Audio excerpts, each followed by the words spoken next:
왜 그들의 표적이 되는가? 여러분, 지난해 우리나라에서 노인을 대상으로 한 사기 피해액이 얼마였는지 아십니까? 무려 2천억 원이 넘습니다. 하루에 5억 원씩 매일 누군가의 부모님이, 누군가의 할머니가 평생 모은 돈을 잃고 계십니다. 그런데 더 충격적인 사실이 있습니다. 최근 3년간 이 숫자가 68%나 증가했다는 겁니다. 왜일까요? 노인들이 예전보다 더 순진해져서일까요? 아닙니다. 사기꾼들이 더 교묘해졌기 때문입니다. 오늘 여러분께 들려드릴 이야기는 한 할머니의 이야기입니다. 평범한 할머니죠. 여러분의 어머니일 수도 있고 이웃집 할머니일 수도 있습니다. 그리고 그날 그분은 인생에서 가장 친절한 사람을 만났습니다. 2023년 10월 어느 화창한 가을날이었습니다. 서울 강북구의 한 아파트. 72세 박영숙 할머니는 혼자 사십니다. 남편은 5년 전에 세상을 떠나셨고 두 자녀는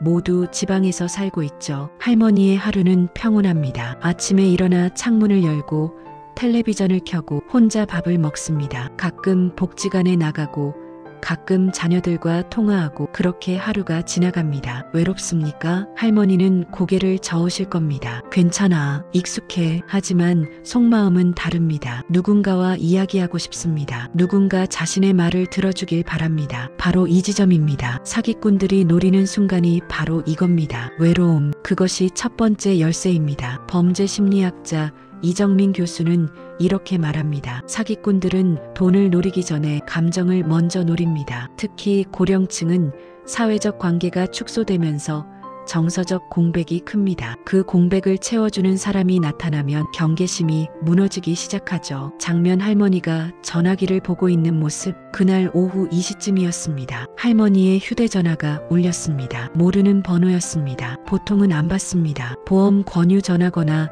대출 광고일 테니까요. 하지만 그날은 받았습니다. 왜일까요? 할머니도 모릅니다. 그냥 심심했으니까요. 여보세요? 목소리 톤 변화 부드럽고 정중한 남성 목소리. 재현. 안녕하세요, 어르신. 서울중앙지검 금융조사부 김민수 검사입니다. 검사라는 말에 할머니는 긴장했습니다. 네, 검사님이요? 제가 무슨 일을? 아닙니다. 어르신. 어르신께서 잘못하신 건 없으세요. 오히려 피해자십니다. 피해자? 할머니는 고개를 갸웃했습니다. 무슨 피해를 당한 건가요? 어르신 명의로 된 계좌에서 불법 거래가 적발됐습니다. 누군가 어르신 개인정보를 도용한 것 같습니다. 할머니는 깜짝 놀랐습니다. 개인정보 도용이라니. 그럼 어떻게 해야 하나요? 일단 진정하세요. 어르신, 괜찮습니다. 제가 도와드릴게요. 천천히 하시면 됩니다. 내레이션 제게 차분한 톤. 바로 이 순간입니다. 사기가 시작된 순간이요. 진정하세요. 괜찮습니다. 제가 도와드릴게요. 이 세 문장 얼마나 따뜻합니까? 얼마나 안심이 됩니까? 할머니는 안도했습니다. 검사님이 도와주신다고 하시니까요. 전문가들은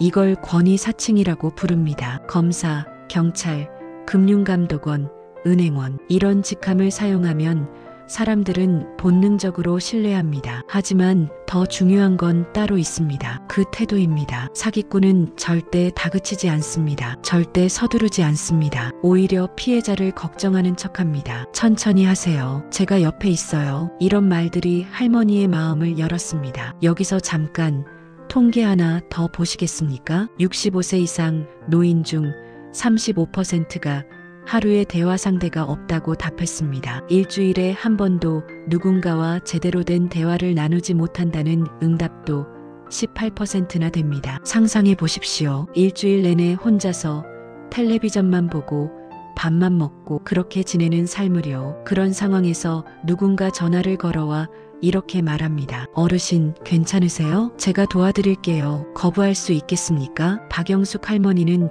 이렇게 말했습니다. 저는 제가 안 당할 줄 알았어요. 텔레비전 뉴스도 봤고 자녀들한테도 들었어요. 보이스피싱 조심하라고. 근데 그 사람은 달랐어요. 친절했어요. 진짜 걱정해주는 것 같았어요. 진짜 걱정해주는 것 같았다. 이 문장이 핵심입니다. 사기꾼들은 진짜처럼 행동하는 전문가들입니다. 그들은 대본이 있습니다. 훈련을 받습니다. 심리학을 공부합니다. 경찰청 금융범죄팀 박 형사는 이렇게 말합니다. 요즘 사기 조직들은 체계적입니다. 신입 조직원들에게 말투 연습, 심리 대응 훈련을 시킵니다. 피해자가 의심하면 어떻게 대응할지, 불안해하면 어떻게 안심시킬지 매뉴얼이 있습니다. 그들에게 이건 범죄가 아니라 직업입니다. 할머니는 30분 넘게 통화했습니다. 그 검사라는 사람은 서두르지 않았어요. 오히려 할머니 이야기를 들어줬습니다. 어르신, 혹시 자녀분들은 자주 연락하시나요? 아, 바빠서 잘 못해요. 그러시겠어요. 요즘 젊은 사람들 바쁘잖아요. 그래도 어르신 생각은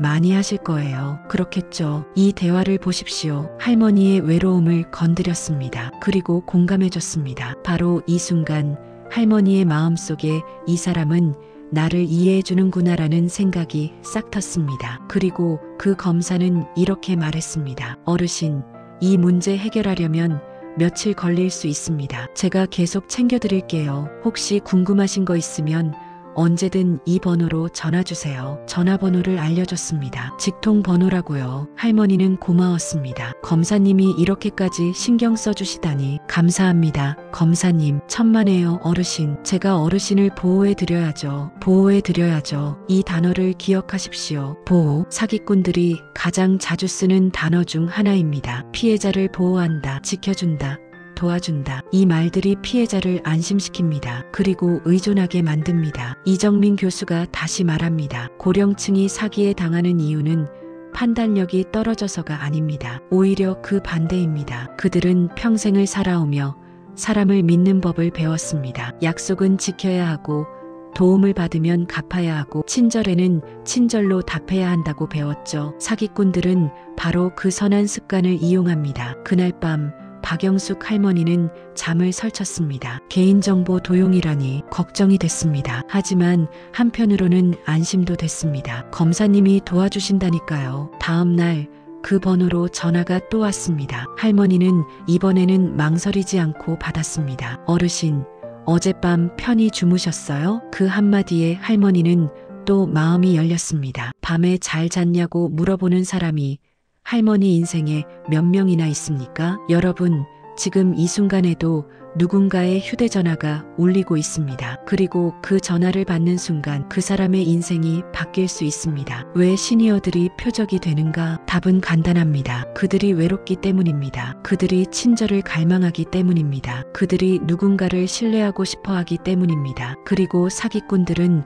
바로 그 마음을 압니다. 다음 챕터에서는 그 친절이 어떻게 칼날로 변하는지 보여드리겠습니다. 할머니는 아직 모릅니다. 자신이 지금 거미줄에 걸려들고 있다는 것을요. 잠시 후 그 친절은 3천만 원을 요구하게 됩니다. 사기는 돈이 아니라 마음을 먼저 훔칩니다.